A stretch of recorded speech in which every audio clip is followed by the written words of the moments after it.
Plastic crack is a thing. I totally am in on the plastic crack. I think plastic crack is a perfect description because once you get addicted, you gotta have your next fix. Where's the next big thing? I mean, I guess I kind of resonate with the plastic crack analogy. Yeah, for sure. I'm just a user. I'm a heavy user, I guess. I agree. I mean, it is plastic crack.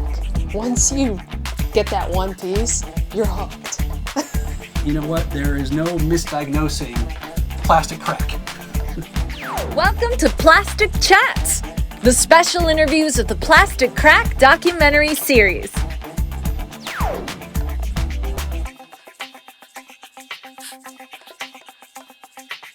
Hi, my name is Guillermo Olivo, and I would like to welcome you to these very special episodes of Plastic Chats when we are finally stepping out of this crazy pandemic, and we get to do this face to face and not remotely. Especially this one, I'm beyond glad that I'm able to do this interview face to face and not remotely, because we have with us today, thank you so much, Tom Cook, lead animator, Filmation. I mean, if I start reading the list, it's just mind-blowing. Heathcliff, Scooby-Doo, Thunder the Barbarian, Black Star. We'll talk about it. We'll talk about it. How are you? I'm fine. Yeah. How do you like the heat in Florida? Oh no, I'm tired of the heat already. It's only been a couple hours.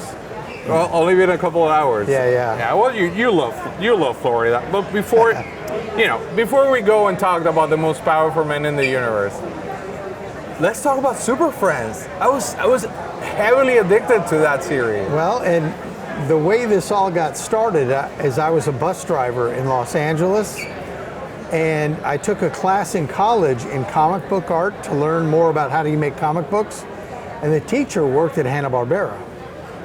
So he recommended me for a class because he liked my superhero drawings, and he said, we're working on a show called Super Friends, and we need people who can draw superheroes. We have a lot of people who can draw Scooby-Doo and Fred and Barney, but we need people who can draw superheroes, and I really like your work. I could get you into a class to learn some basic animation skills, and eventually they might hire you out of the class. And I was in the class for 3 weeks and they hired me. Wow, just specifically like to work on Super Friends. So that was the first show I really worked on. Well, it's funny because for my generation, for example, I was watching the Justice League, the Zack Snyder Justice League, and at the end, they Wonder Woman, if my memory serves me well, and Batman walks into this new building that they're saying, like, I'm gonna need a chair here, and I go, I know that's a Hall of Justice, but my Hall of Justice is the one that you drew. Right. How does it feel after so many years to keep seeing this type of reaction from people based on your work? It's just amazing to me, but I understand it because when I was a kid, that's really when Saturday morning cartoons first started in 1960. And so all those shows that I grew up with, Rocky and Bullwinkle and Johnny Quest and Huckleberry Hound, Yogi Bear, Quick Draw McGraw, I would have loved to have been able to go to a con and meet those guys, you know. So I understand why they want to meet me, but it's really weird that it's me. Right, you're on the other side of the road. Yeah, and see, you know, later on in life, when I worked at Hanna-Barbera, I got to meet some of these people like Tex Avery, Mel Blanc, and some of the people that I just loved as a kid. And so that was a real bonus of working in the business. Bob Clampett, I mean, he created Bugs Bunny. You know, I got to meet Bob Clampett. I mean, it was just amazing. But now there's a lot of people saying, wow, I just met Tom Cook. Well, and that's the thing that blows your mind is that, because you don't put yourself with those other people, but you kind of are because you're the next generation. Correct. And like I said, it's just weird that it's being me, but. Right. There's one aspect that I want to point out that usually with animations or artists in general, you get to see a pattern or a style. And eventually you get like this newer cartoons like a Steven Universe, and then they go and do another cartoon and you go, oh, that must be the same people. Right. However, if I read some of the work that you did, Heathcliff, Scooby-Doo, the Smurfs, Fat Albert, Filmation's Ghostbuster, which is a jewel. Yeah. The Jetson, you can barely tell that it's the same person. How do you achieve that?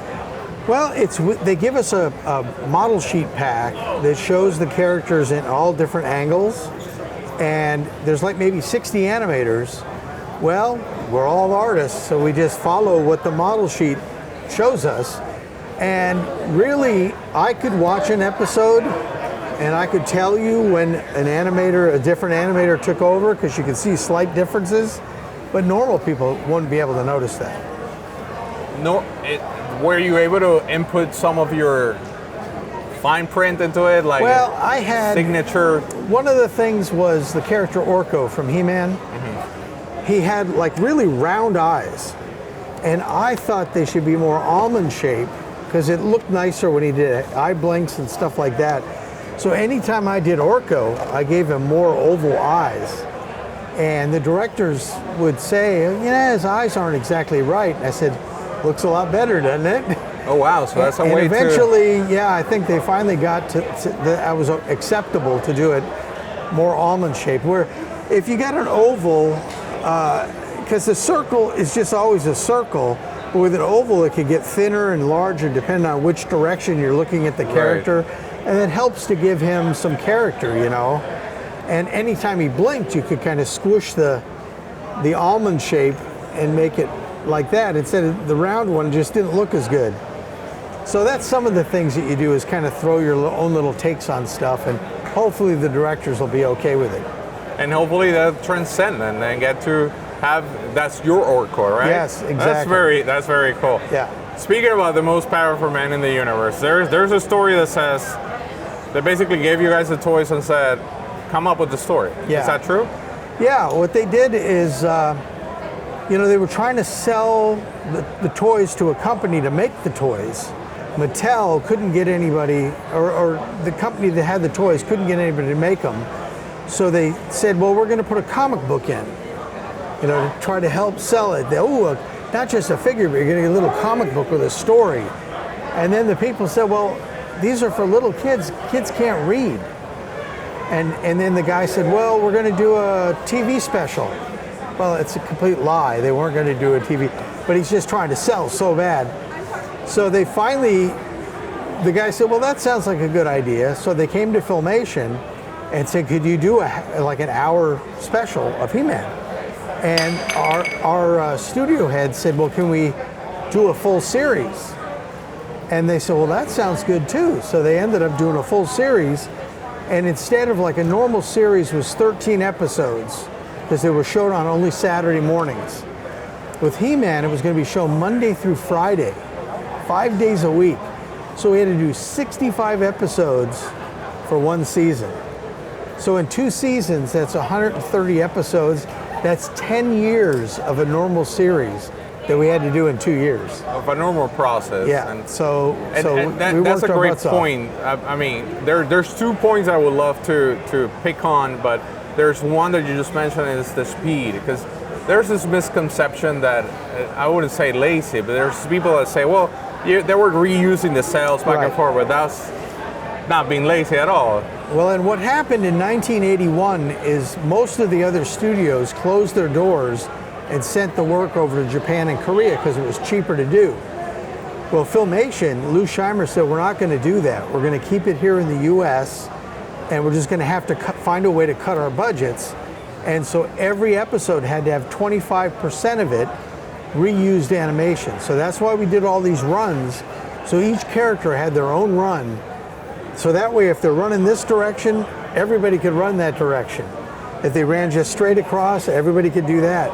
So anytime they had to get somewhere, that took up some time, and we didn't have to worry about drawing everything for that sequence. And so 25% of the show, and that saved us. Otherwise, we're out of business. We couldn't afford to do the fully thing animated.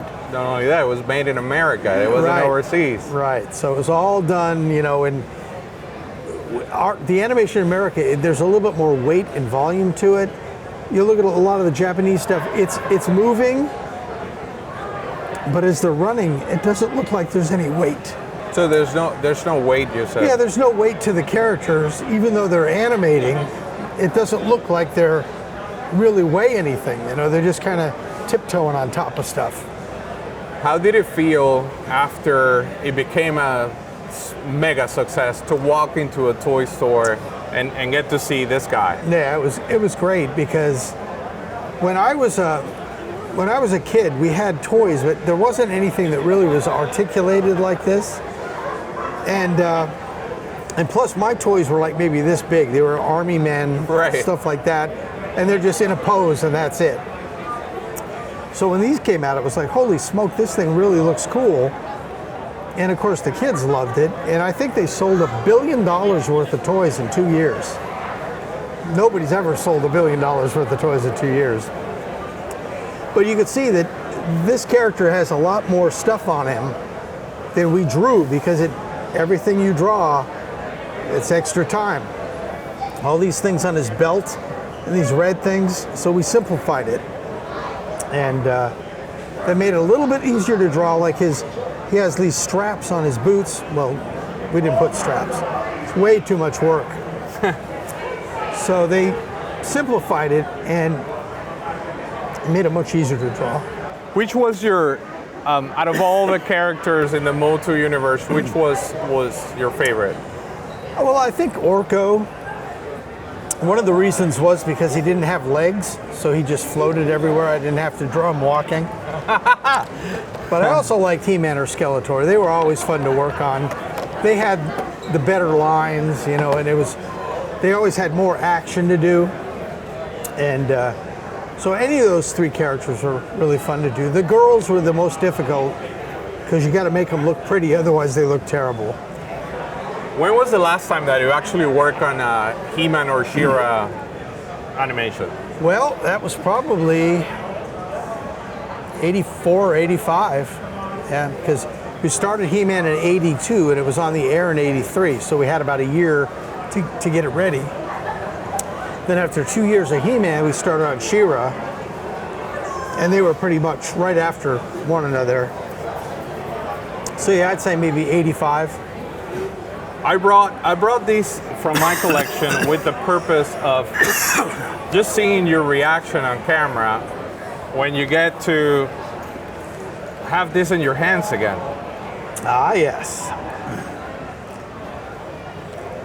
Yeah, well, these are the original drawings, and you can see there's blue pencil, and this is done in blue because the Xerox machine, when they Xerox this onto a cell, doesn't pick up blue. So you can write notes anywhere. And this is like basically saying if there's a little X, it just means that should be painted black.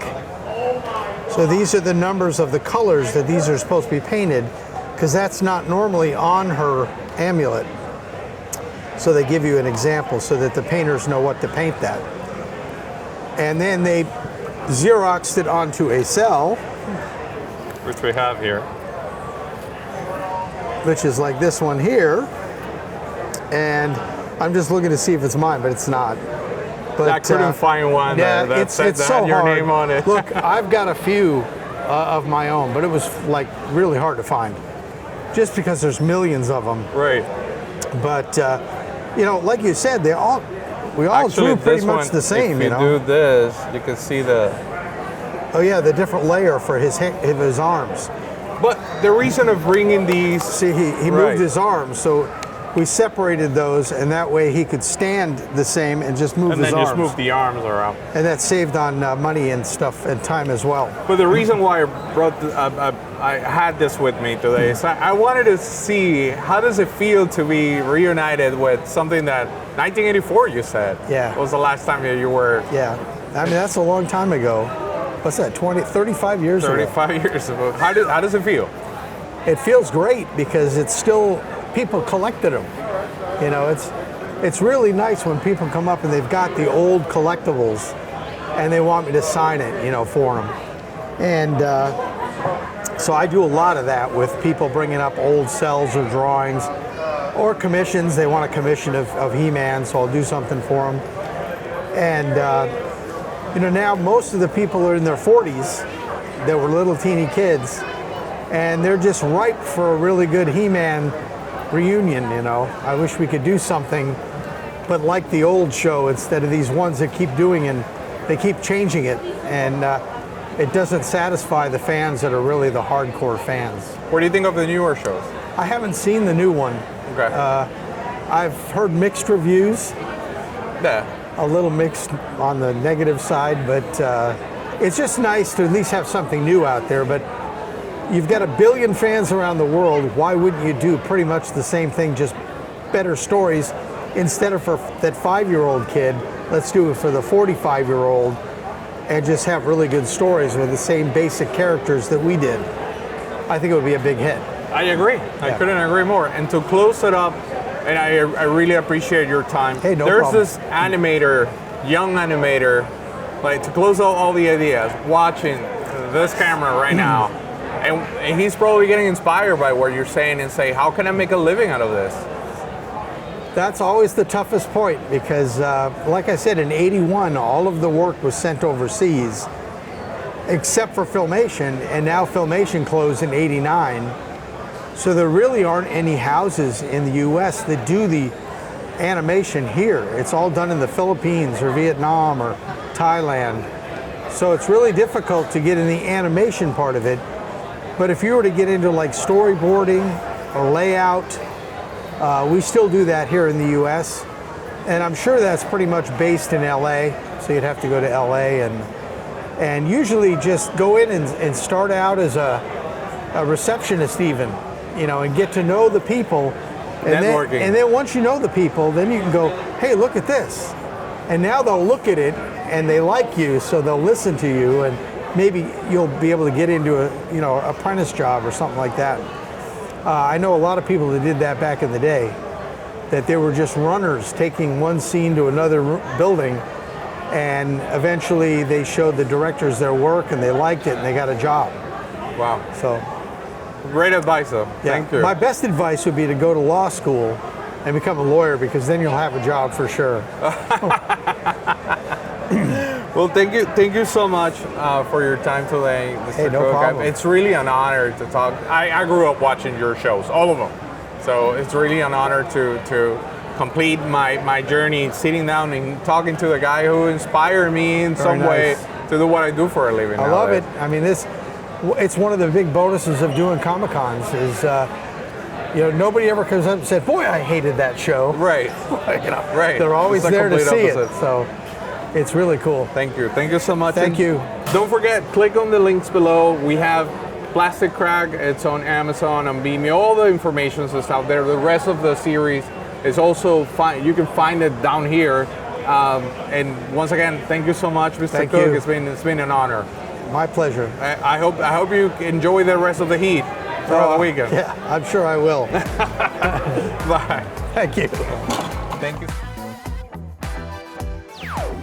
For more super cool interviews like this one, please check out our Plastic Chat special interviews, available on Vimeo On Demand. And if you haven't seen our Plastic Crack documentary, please go to Amazon Video or Vimeo On Demand and give it a try. You'll find all the links in the description below. Thanks for tuning in.